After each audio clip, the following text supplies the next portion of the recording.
Hello. All right. Hey, welcome to today's live stream.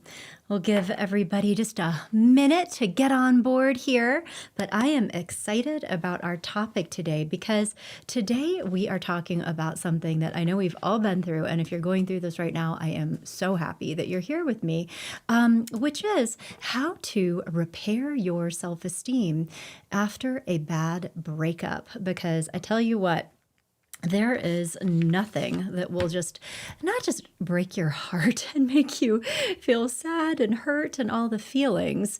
A bad breakup will always do that. But there's also something about going through this very challenging life experience that does some real damage to our relationship with ourselves in an interesting way. Going through a bad breakup or a divorce can unfortunately change the way that you feel about yourself for a while, which is hard. And so on today's live stream, we're going to be talking about this. I'm going to be sharing some information. So if you are having this life experience, I hope that you have a little bit more clarity by the end, like around, oh, okay, I understand why I am feeling this way. And I'll just give you the spoiler now. It is not because there's actually something uniquely wrong or horrible about you specifically. It is actually part of our biology that our self-esteem takes a hit when we're going through heartbreak, believe it or not, for reasons that I will explain shortly. But I have so much planned for us today. I'm going to be answering your questions, of course, and I have been pulling together all kinds of free resources for you. So by the end of our time together, I'm going to load you up with so much stuff. You'll have a lot to do. There's some free activities that I have for you that I think will help you, some assessments, some reports that I can send you, and also a lot of other resources. So if you want to learn more about this, so podcasts, articles, you're going to get it all. So much in store for us today. And these live streams, certainly, these are all about answering your questions. That's why I'm really here. And so I've had some wonderful questions come in from you guys prior to this live stream, which I will certainly answer. And I really want to hear from you. So if you're going through this, or if you care about somebody who is going through this experience right now, that self-esteem has taken a hit and you're just in that place of like, how do I start to put myself back together again? I want to hear what's going on with you so that I can speak to your experience specifically. Okay, so let's just dive in. And before we go into questions, I want to give you a little bit of some background here, some context. And first of all, it is to understand why going through heartbreak will damage your self-esteem in the way that it does. And just a little disclosure here. I am a learner. I don't know if you've ever taken like Clifton Strengths Finder. I have. My number one strengths, potentially a curse, is actually learning. Because for me, maybe you too, understanding the reason why I am going through something helps me wrap not just my head, but also like my whole arms around a situation. It helps me, I think, understand what's happening in a different way. It helps me give more perspective. It helps me calm down a little bit. And so that's partially why I spend so much time educating through my podcast, the Love, Happiness, and Success podcast, and also through these live stream videos as well. Oh, I should introduce myself. If we haven't met yet, I'm Dr. Lisa Marie Bobby, and my right to be here is that I'm a licensed marriage and family therapist. I'm a licensed psychologist, a board-certified coach, founder of Growing Self-Counseling and Coaching, and the proud host of the Love, Happiness, and Success podcast, and also the author, actually, of Xoxo, Breaking Your Addiction to an Ex-Love, which is a book based on original research that I did into not just the psychology of heartbreak recovery, but actually the biology of it too, because there's a lot of biological basis, believe it or not, for the experiences that we have when we're going through heartbreak. And I think without understanding that, it's difficult to really get a grip on what is happening to me. So I'll go into a little bit of that too today. And of course, ask your questions for me while I'm chatting through some of the info here. I'd love to know what's going on with you. You can leave your questions in the comments whenever you're watching this. And you can also, if you would prefer to get in touch with me anonymously, you can head over to my website, growingself.com/dear-Lisa. I'll just show this to you. I put together this little like chatbot thing where you can ask me a question in real time for today's live stream. I'll get it immediately and speak to your question, but we'll do so in an anonymous way. I have had people reach out and say, I really want to ask a question on your live stream, but I don't want everybody in the world to know that this is what's going on with me right now, and completely understandable. I mean, a lot of this stuff is really personal that we talk about here. So send in your questions and let's just dive right in here. So first of all, let's talk about why a breakup will squash your self-esteem the way that it will. And really the important things to know is that, first of all, you are not alone in this. If you have been feeling badly about yourself or questioning yourself, you're feeling more self-doubt or even shame than usual, feeling unworthy of love, that kind of thing. It's part of the experience. And I just wanted to normalize that for you, that this is a component of heartbreak. Unfortunately, I wish it were different, but basically everybody experiences some form of this, particularly when a relationship failed and they did not want it to. And this could certainly be if you were broken up with, or if your partner initiated the end of the relationship, initiated the divorce, certainly. But it can also be true even if you were the one who pushed the eject button on the relationship, but had really negative experiences in the relationship where your partner was essentially communicating to you over and over again, or at least how you were interpreting it, is that they didn't love you enough to treat you well. And it felt like you had to leave the relationship, but you didn't want the relationship to be over. You wanted the relationship to be better. And it takes a toll when you're with somebody who does not seem to be motivated by their love for you in order to show up as their best selves. So if you're in this place now here, I mean, figuring out how to put your self-esteem back together again, ideally in a way that's stronger than ever before, there is a lot for you here. And one of the first things I'll share is that what this work involves is different depending on what stage of the heartbreak recovery process you are in. And so the first free resource that I have for you actually is that I have a quiz on my website that I would love you to take advantage of. If you go to growingself.com and the resources section, here, I will just show you what this is so that you can access it. I think it's here. Is it? No, hang on. I have to go here. Okay, so if you come to my website to this resources tab, you'll see a bunch of free activities, and one is how over your ex are you? If you access this quiz, you could take it. It'll show you what stage of heartbreak recovery you're currently in, and then I'll also send you a customized report with tips on like how to move forward from this particular stage so that you can begin like getting unstuck and moving forward in that path of healing. So I'll just say that right now, what I'll share depends a little bit on what stage of recovery you're in. But particularly if you're in the first stage of breakup recovery, one of the things that you need to be really aware of is that part of having your self-esteem just bashed to smithereens is actually related, believe it or not, to your biological survival drive. And I know that this sounds crazy, but I told you at the beginning of this. So for my book, Exaholics, Breaking Your Addiction to an Ex-Love, I did a lot of original research that was actually way outside of psychology, which is one of my fields of study, but actually my undergrad was in biology. I'm a total nerd. And in that dove way into like evolutionary biology, believe it or not.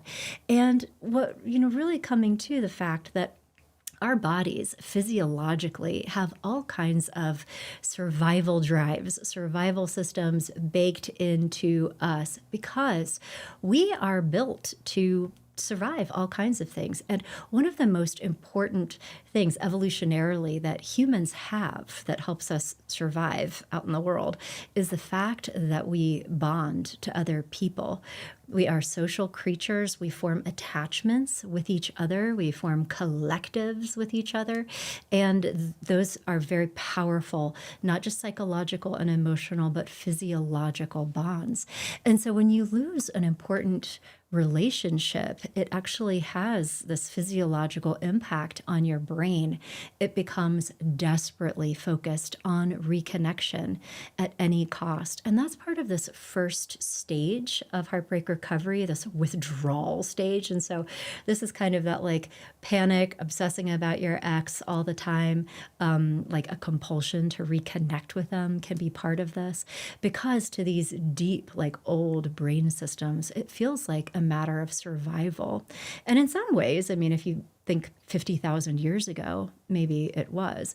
So from a survival drive piece of it, there's a very powerful evolutionary basis for you to lose all of your pride, denigrate yourself, idealize your partner in order to help you reconnect with them. So, if you are living 50,000 years ago and your choice is to, humble yourself and say, can I please come back into the sod hut or whatever we're living in, don't send me outside into the tundra to starve to death.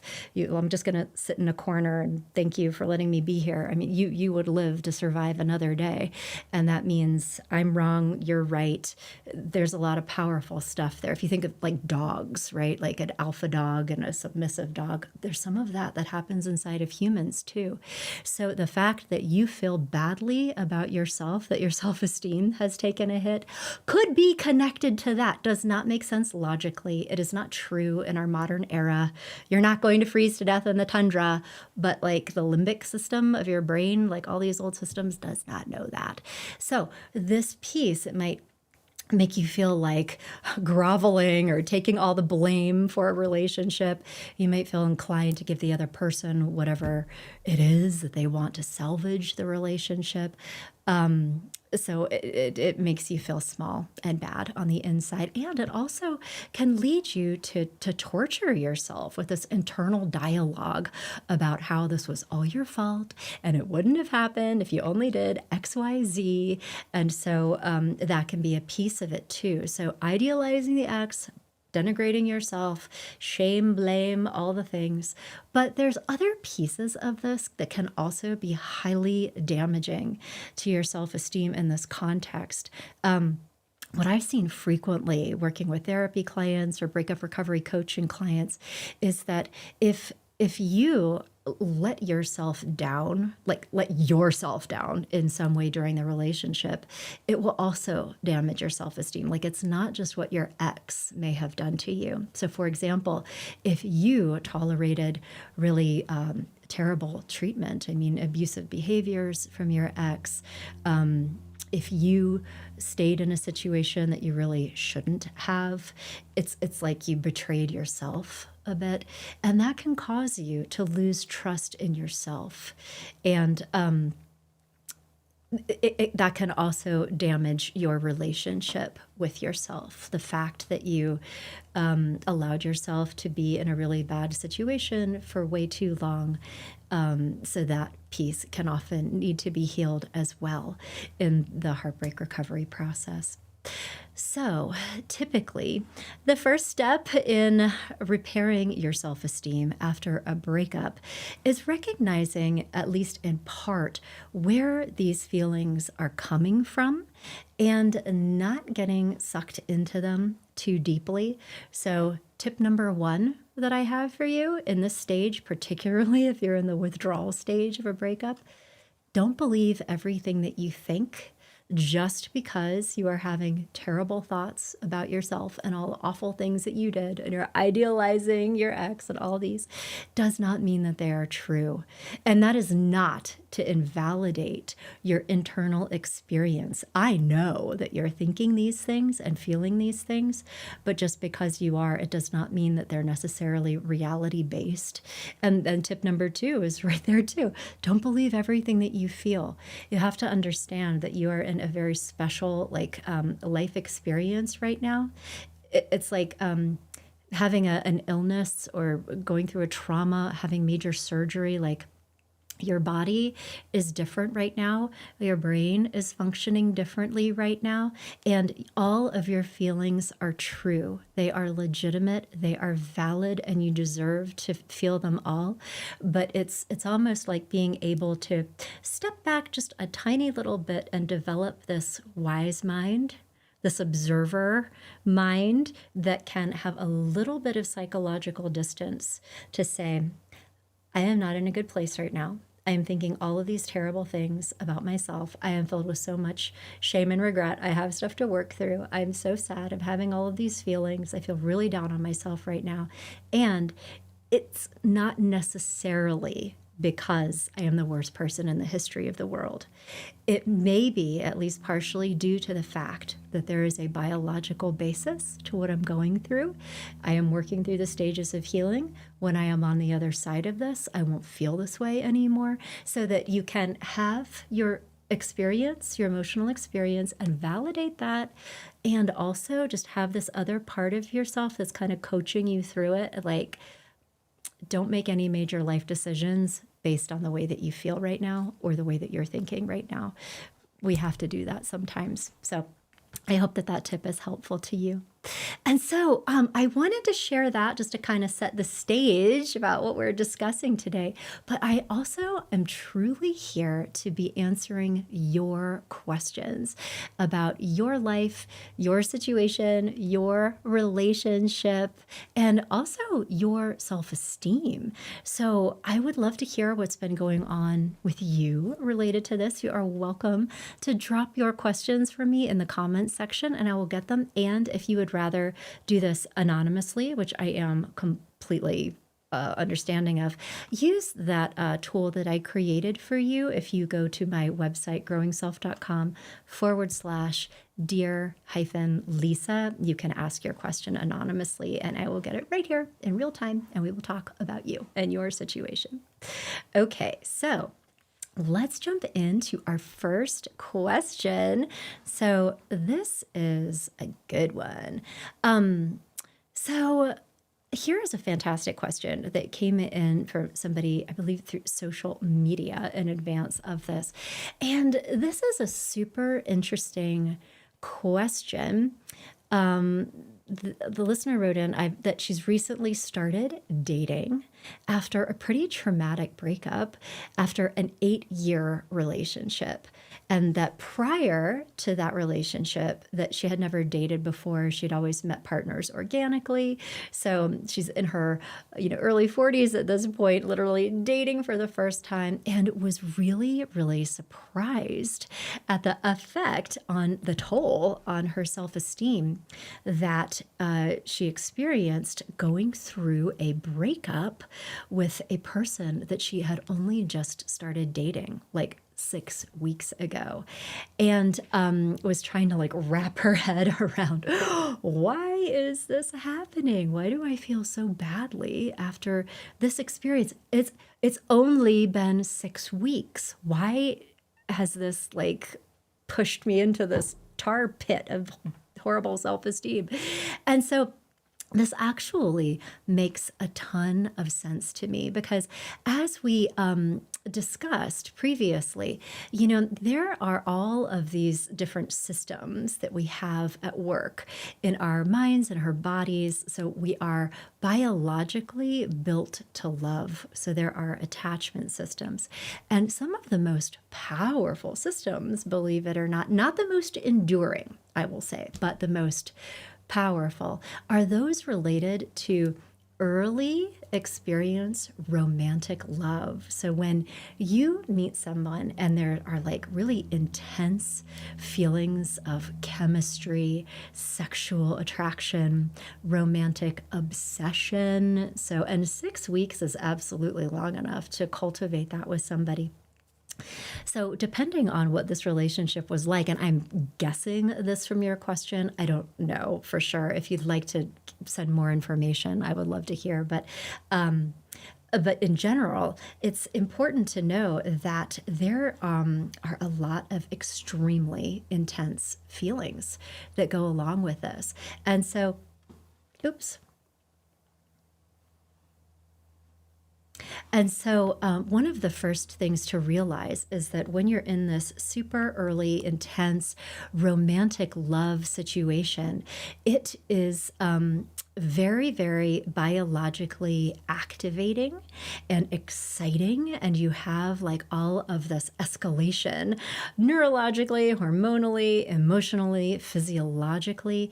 And in this space, it's like it opens you all up, right? And so to be rejected or to have a relationship end, particularly if it ended in a traumatic way, like if you were ghosted potentially, or if you were really, really into this person and they were like, sorry, not feeling it. Particularly if you're just coming out of a long-term relationship of 8 years and haven't felt this way in a long time, especially I think too, and I'll just, say this as a woman, like when we get later into our 30s, into our 40s, I think that there can also be some vulnerability around our, sense of attractiveness, sense of worth that can be tied to some of these social constructs that can also take a hit. So I think that those are probably, to answer your question, some of the reasons why your self-esteem may have taken a hit after this relationship experience. Even though it was shorter term, it doesn't mean that it didn't have a true impact on you. And so my advice to you for how to repair your self-esteem in this kind of situation is multiple. I mean, first of all, I would certainly encourage you to take my breakup recovery quiz. So go to growingself.com actually not forward slash, go to growingself.com. In the main nav, you'll see the resources section. You can access that free quiz there to see what stage of breakup recovery you're in. You may be out of the withdrawal phase. You may actually be in you may also be like in the emotional healing type phase, but that would give you some clarity on where to work. But then I think too, it may be very important for you to create some separation from how you were feeling in this and begin to get like some cognitive perspective that is sort of anchoring you back into reality, because in early stage romantic love, of course, you're going to be idealizing this person and thinking they are amazing. And again, feeling vulnerable, like opening up to this new person in a way that can feel really intense. But I think like understanding the why behind why you have taken this as hard as you have could be very healing. But then really kind of digging into this reality-based, concrete, here are the ideas that I need to hold on to that are going to help me feel better. And I don't know exactly what those would be for you, but to say, I deserve to be with a person who really likes me and wants to be with me. That was not it. So even though I was excited about them, they were not my person. And I'm glad that I didn't pursue a relationship with them because I deserve better. And so that's the language of an empowered person who has high self-esteem, but finding other ways to kind of intervene on your own behalf when that voice in the back of your mind is like, but why didn't he like me? Starts to talk to you, be like, all right, to kind of be your own internal parent in this situation is something that I would suggest. And so if you're just joining, today, our topic is how to heal your self-esteem after a really bad breakup or a divorce. We were talking about why self-esteem takes such a hit in these situations and the things that you can do to begin putting yourself back together again, mentally or emotionally. And so we are answering your questions today. If you have things going on, if you have been in this situation and you are not feeling great great about yourself right now because you've been dealing with a hard breakup or divorce. I would love to hear what has been going on with you so that I can speak to it and hopefully give you some guidance here today. Okay, so let's talk about another question. So, this is a fantastic question, and I'm so glad that this came up. Here, this is so good. I'm going to highlight this. Leslie, thank you for joining us today. Okay, so Leslie's question: I'm having a difficult time forgiving myself. I told a friend what was going on in my relationship, and it took on a life of itself. It is now over, and after 1 year, I'm still disappointed in myself. So Leslie, are you saying that the relationship ended because of what you told your friend, and that, like, if you hadn't said what you did to your friend, you might still be in this relationship? Am I understanding that right? I'll give you just a second to respond, but and I'll just talk a little bit about this in general, but I think that would be helpful to know. But to speak generally here, I think that, and I say this as a marriage counselor. I mean, I've been doing this for a long time, and I will tell you just very unequivocally, there is basically never one reason why a relationship ends. Sometimes there is, which, very dramatic. They were having an affair for 5 years. They had like another family, and I just found out about it. But even then, like, that's, you just got all the information about a relationship that you didn't have before. That was like, okay, I can't do this anymore. But there were still a lot of other things happening in that relationship that factored into those circumstances that maybe you didn't know about, but they were there. And so I think that might be one important thing to consider, is that going back to that, like, biological basis, your survival drives have predisposed you to feel badly about yourself, to take all the blame for a relationship ending because it is linked to, like, your physical survival in the world that existed 50,000 years ago. So just understanding, I am primed to do this. Additionally, if I was your therapist, which I'm not, I mean, I need to, like, say that out loud. However, if we were working together in counseling or coaching, I would be curious to know, were there patterns in this relationship where you were actually getting blamed for a lot of things, and where this ex had a tendency to put the blame for all kinds of stuff on you, and that was actually part of the relational dynamic. And now you told your friend about something, and then your ex has now led you to believe that the reason that this relationship ended is because you did that. And, again, that may or may not have been true. I would be curious if you had any more insight into what was going on from his perspective, quite frankly, just to see if we can crack this open a little bit further. And you responded back that yes, it felt like the relationship did end because of something that you had told your friend. And again, like, not knowing what this is, like, was it a betrayal? Was there a confidence that your ex shared with you that really should have been a firm boundary? And so, I mean, I think it's important to think through this from both sides. And when it comes to self-esteem repair, there are a few different pieces of it. And partially, feeling badly about yourself can be an artifact of going through heartbreak, as we have discussed. And also, there is, and this is a different thing, there is guilt and there is remorse. And I personally, as a therapist, am a huge fan of the dark emotions that are actually quite positive and helpful to us. And guilt and remorse are a couple of those, because guilt says, I made a mistake. I could have handled that differently. I could have handled that better. And remorse says, I regret taking the action that I did. And even though both of those feelings are very difficult to manage, and do take that heartbreak recovery quiz that I shared with you, because these are the kinds of dark emotions that we need to work through in that emotional healing phase of heartbreak recovery, which is after withdrawal, which is after relationship clarity, which is after grief. Like, it's down the ways a little bit, but we need to listen to feelings of guilt and remorse because they are instructive. They help us grow. And so this would be a process. I'm not about to say anything and it's going to flip a switch. You'll be like, oh, thank you, I feel so much better now. But I can tell you what the work would look like.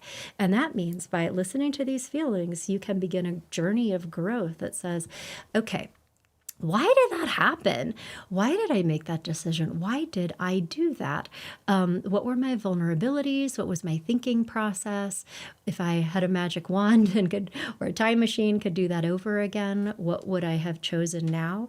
What did I learn from that experience? How have my personal values become more clear to me? How have I grown in my understanding of the kind of person that I want to be in the world? And then what do I need to do in order to express that in my life and in my relationships with other people going forward? So it becomes not about this terrible thing that you did and now you're an awful person and you're stuck in like broken self-esteem. It turns into this engine of growth that allows you to actually become different. That on the other side of this, you would have evolved to the point where your understanding has increased, your skills, awareness, mindset has changed to the point that you wouldn't do that again. It's like that old Maya Angelou quote, I did the best I can with what I knew, and now that I know better, I can do better. And that your self-esteem would be reclaimed because you have grown.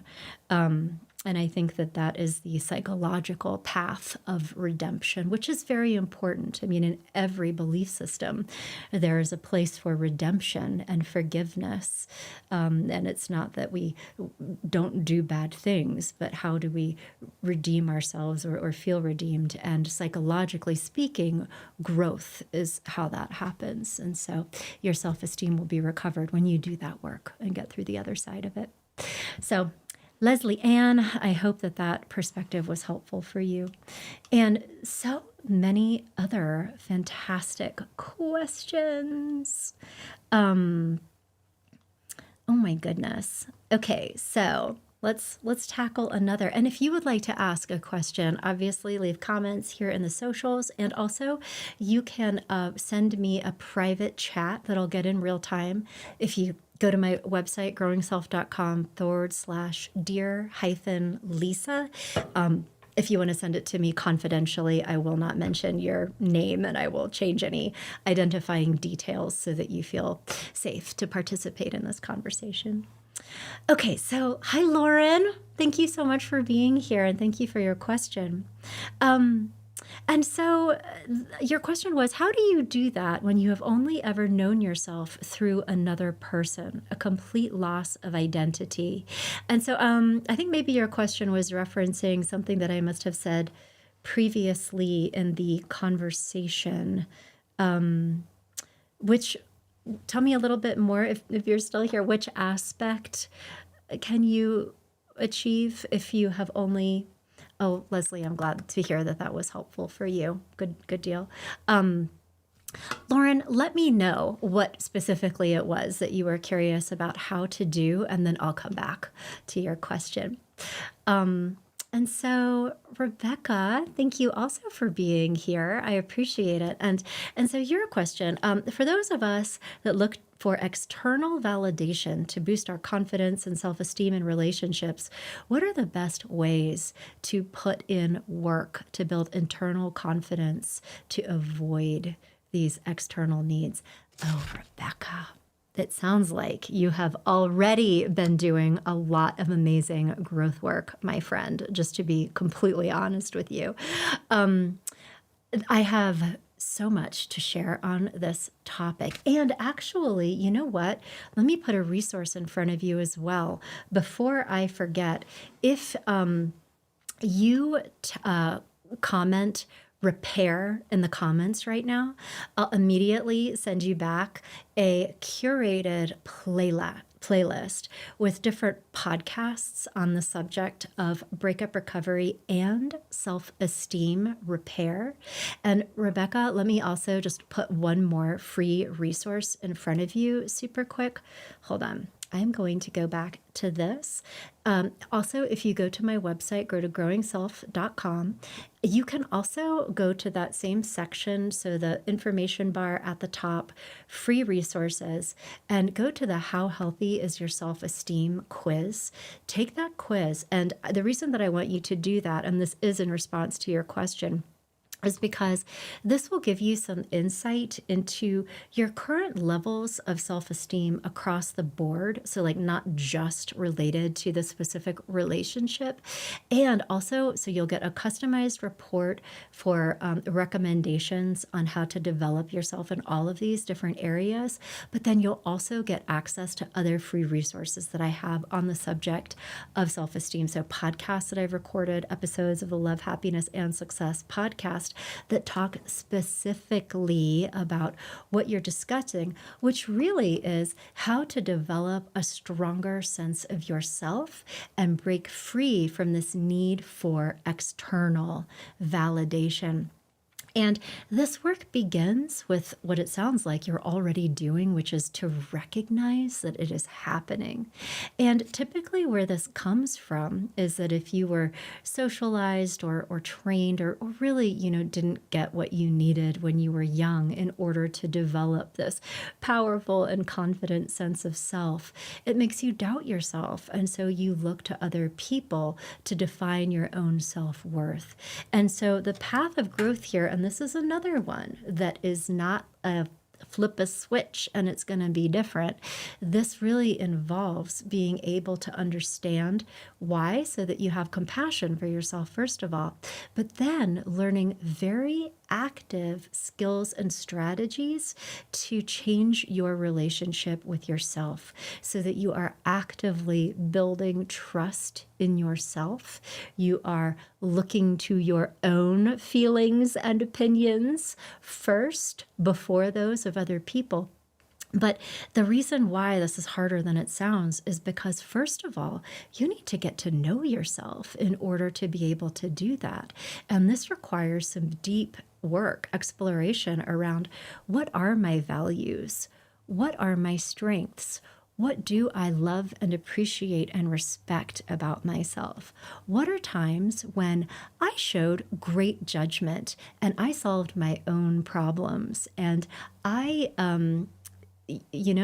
can trust myself. And it's through that kind of exploration that you begin to build these internal structures of, wait a minute, I am pretty smart and I am competent and I can do hard things and I get to decide what I'm worth and what's right and what's wrong. And, trusting myself for that.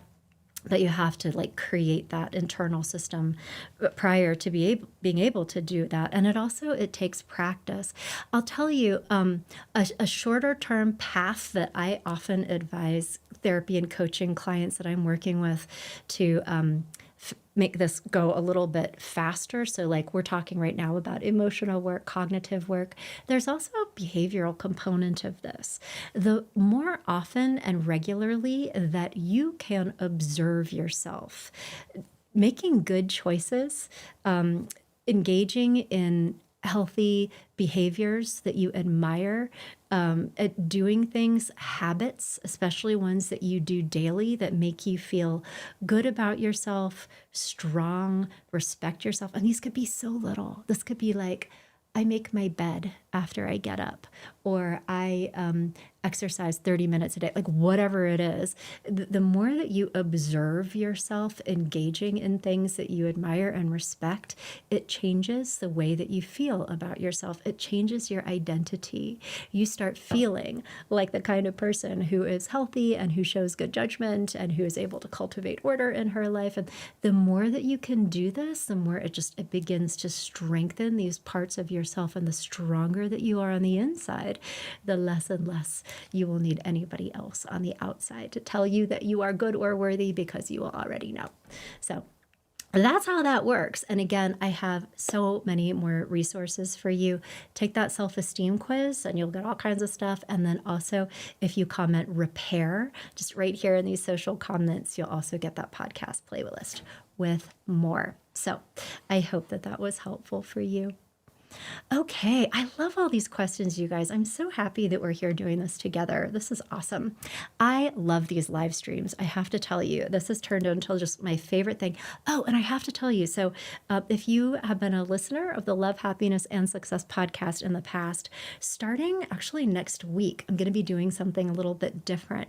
My podcast comes out on Mondays. And so what I'm going to be doing is whatever the subject of the podcast is, it comes out on Mondays. That will be the topic of our live stream on Thursdays, because then that will meet my need to probably convey way too much information to everybody. Like, we will have the information part in the podcast, but then on Thursdays, it can be all about you and your questions and your life. So we will have the presentation, and then on Thursdays, we shall have the discussion group. So I'm really, really excited for this. And you'll also have some heads up about what the topics will be.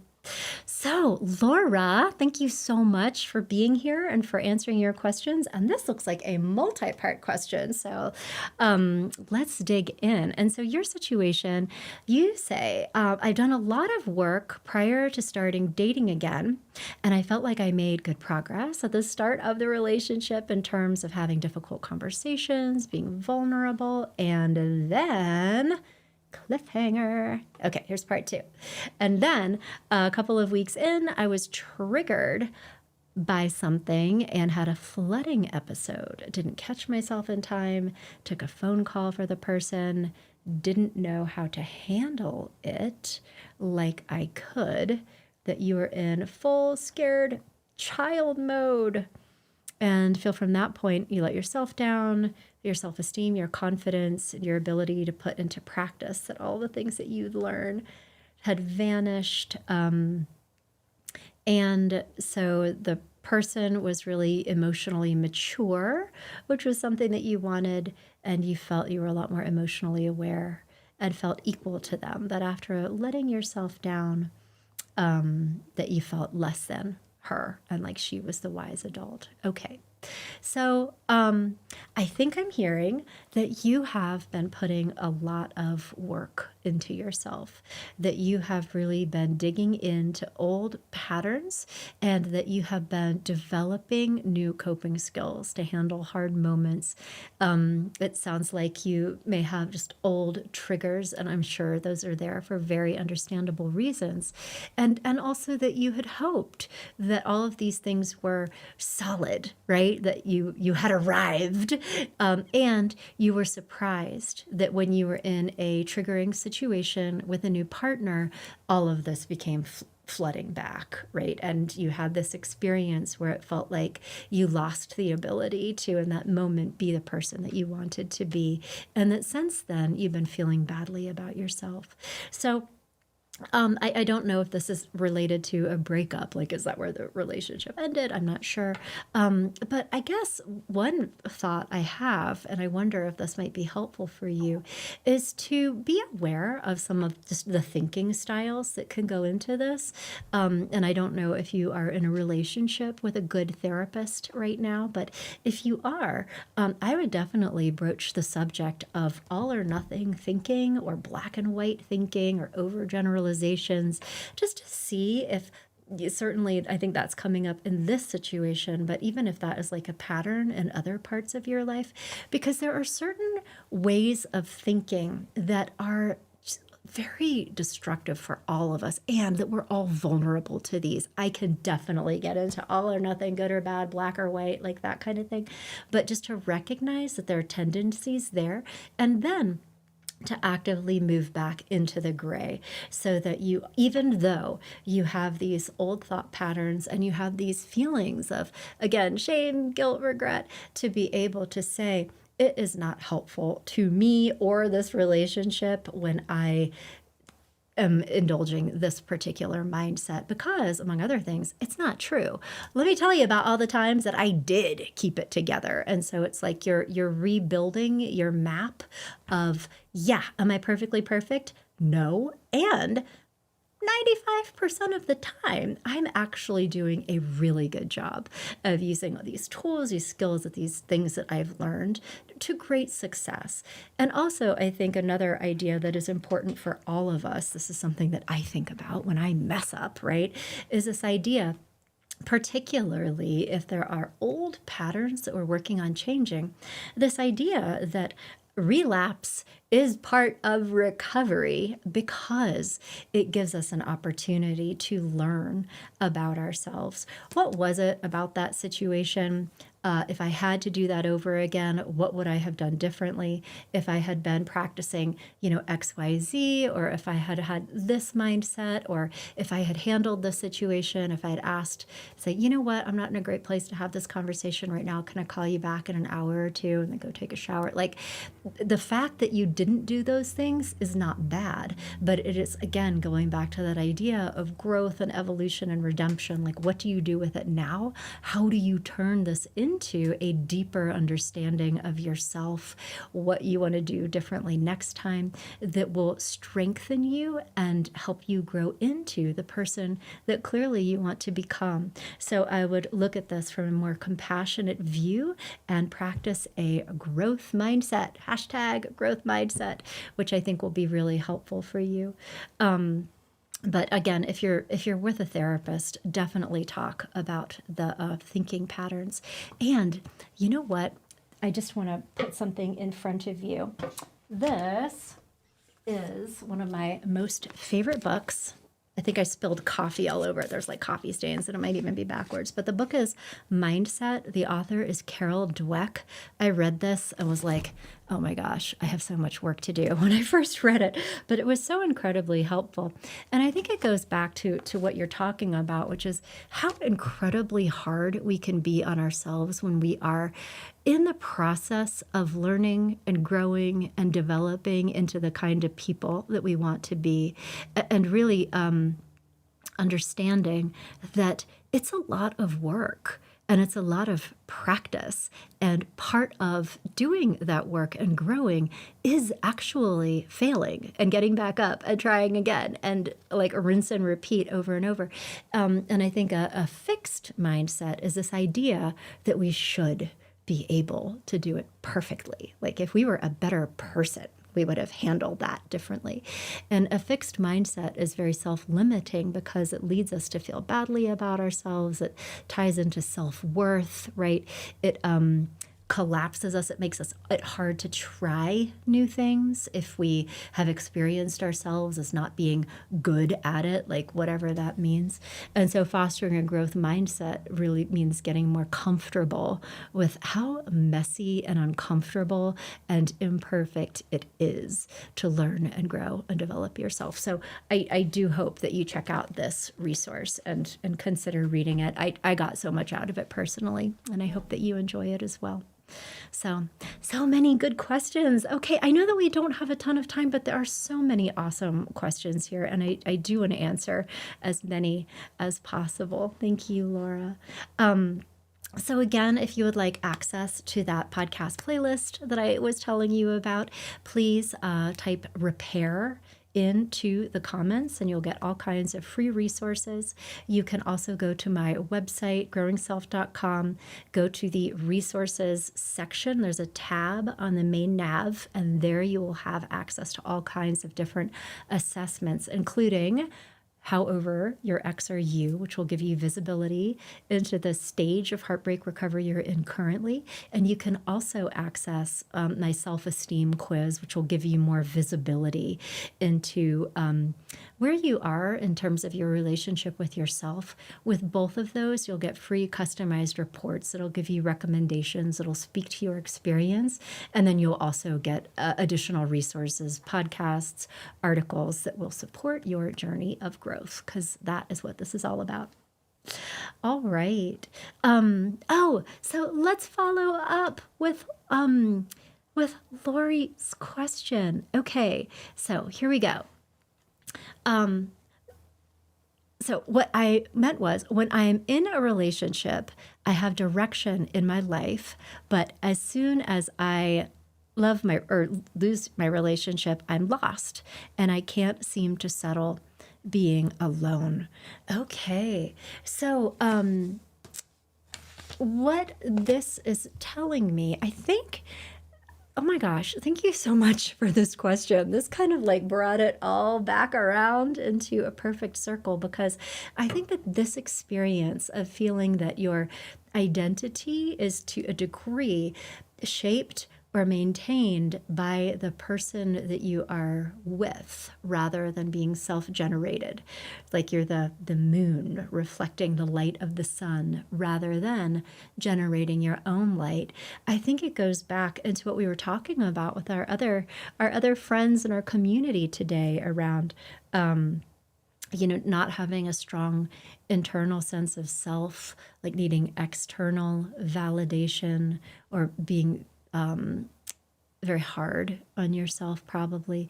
And I think that my advice to you would be the same, which, first of all, is that it is so amazing that you have this insight into yourself, because having visibility into this is the hardest thing.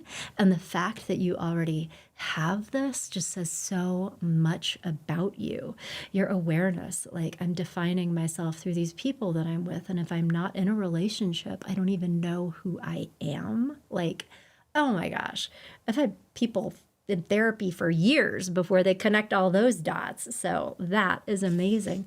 But then I think too, and I speak about this not just as being a therapist. So yes, I'm a licensed psychologist, but a big part of my professional background, and frankly, the way that I work with my clients, comes from coaching psychology. So like, I'm also a board certified coach, and I have experienced that a much more direct and powerful way of getting into this and changing this is through coaching psychology. So like, if we were working together, I would invite you to begin by thinking about, what would you like this to be? How would you like this to be different? What are your hopes and goals and dreams? I mean, if I had a magic wand right now, poof, like, you have a very strong and well-defined sense of self. So it doesn't matter who you are, like, you are the same. What would that even be like? And just beginning there, like developing that vision for yourself and your life, and going into why. I would also be doing deep exploration into, compassionate work around why is this not right now? Because I know that it makes perfect sense. And if we had all the information, it would make absolute sense. But, because self-compassion is a big piece of this. But then from there, once you have that clear vision for yourself, beginning to work on, okay, how do we build it? And going into what does developing the sense of self that I would like to experience, what would it involve? And it would probably involve a lot of the things that we've been talking about in this live stream. So how do I change my thinking? How do I get clear about who I am, my values, my preferences, my strengths, my maybe things that I need to work on, but also begin compiling and cataloging, like, these are the things that I know to be true for myself, and focusing on those so that they become clearer and clearer and stronger and stronger. I will say, and this may be uncomfortable to hear, and certainly you are the expert on your own life, and I would never presume to make decisions for you. But I'll just say it may be difficult to do this kind of growth work with yourself while you are in an intense relationship with another person, because if you are, you will be vulnerable to going back into those same old patterns. That other person may occupy a lot of the space. So, like, to be in the absence of that occupying presence will give you a lot more visibility and clarity into yourself. And this could be a fantastic reason to develop a strong, secure relationship with a very good therapist, ideally one who practices coaching psychology, because for a period of time while you're doing this work, you can essentially transfer that primary attachment to your therapist in a healthy, boundaried way for a period of time that will allow you to really like develop yourself but not feel alone in doing it. That is one of the things that we therapists do, is have real relationships with our clients that are emotionally safe, healthy, and all about you. I would certainly avoid, so you've heard me talk about coaching. I will tell you straight up, please don't try to do this work with a coach who is not also a licensed therapist. Most coaches are self-taught. There is zero regulation around coaching. Literally anyone can and does call themselves a coach. A board certified coach is the type of coaching credential that a licensed psychologist like me would have. There's a ton of training and education required. It is typically only granted to people who are licensed therapists or have graduate degrees in counseling or psychology. And there are like continuing education requirements. So just, I'm all about coaching, but please choose wisely, because it can be easy to get mixed up with the wrong person in that sphere. But that is what I would imagine the path forward for you would involve, and I hope that that's helpful. And again, this would be one where it's not an event. It is going to be a journey. So anyway. Well, so many fantastic questions. I am so happy that we have spent this time together today. And I hope that you join me next week. So the podcast topic next week, I'm super excited about, and this may be relevant for you. It is how to know if it is a mistake to get back together with an ex. We are going to be talking about the 4 essential questions to be asking yourself and conversations to be having with an ex to determine if it's a good idea to get back together or not. So you can get clarity about green light, or even more importantly, clarity about the red light. That's what we're talking about on the podcast on Monday. And then on Thursday, that's what we're going to be talking about on this live stream. So if that is part of your life experience right now, I hope you join me. And in the meantime, please check out the free resources that I mentioned. So text repair in the comments right here. We'll send you a podcast playlist. Go to my website, growingself.com. You can access the free resources that I told you about. How over your ex are you, and the self-esteem quiz to get even more. And certainly if you are interested in doing the kind of growth work that we've been talking about today, you can also go to my website, growingself.com, and request a free consultation with one of the experts on my team. So you can talk about your situation, your hopes and goals, and how we might be able to help you move forward. All right. Thanks again for joining me today. I'll be back in touch next week, and we will do this again. All right. Take care.